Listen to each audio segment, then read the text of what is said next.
It was 2005. My favorite holiday was here. I was ready to chow down on the feast I see before me. Everything looked great. There were greens and mac and cheese, turkey and dressing, and my favorite, those creamy mashed potatoes. But the smell was overwhelming. It kind of made me nauseous. I loaded up my plate and dug right in as usual. I was letting nothing stand in the way of those creamy mashed potatoes. I didn't think anything more about it. The next day, I jumped up and ran out of my sleep to answer the door. As I opened the door, I felt faint.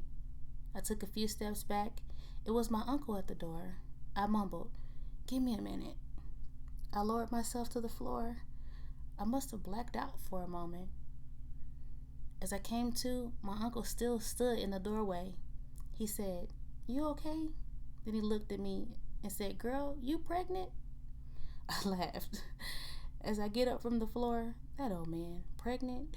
Yeah, right. But after he left, my mind started to wondering, are you pregnant?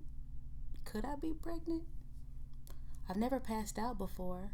Plus, those Thanksgiving smells did make me kind of nauseous. Later that day, I went to the store and bought a pregnancy test. And sure enough, it was pink. Oh my God. I couldn't believe my eyes. How am I going to tell my mom? I needed someone to talk to.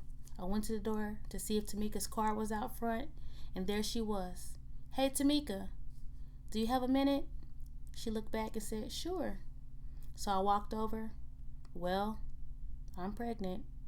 She smiled. I thought to myself, what is she smiling about? What am I going to do? What will people think? 20 and pregnant? How will I take care of a child? She looked at me and said, "Kayla, this is your beginning and not your end. You'll be fine. Children are truly a blessing, and everyone can have one and wants one. What you need to do is just be the best mother you can be." For the rest of the day, I kept thinking about what she said.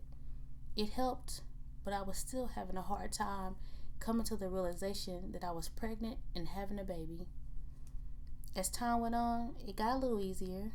She started growing inside of me, and we were bonding and connecting. I started to see her movements. 8 months later, after 16 hours of labor, the doctor laid the prettiest 8-pound, 4-ounce curly haired baby girl on my chest, and I immediately fell in love.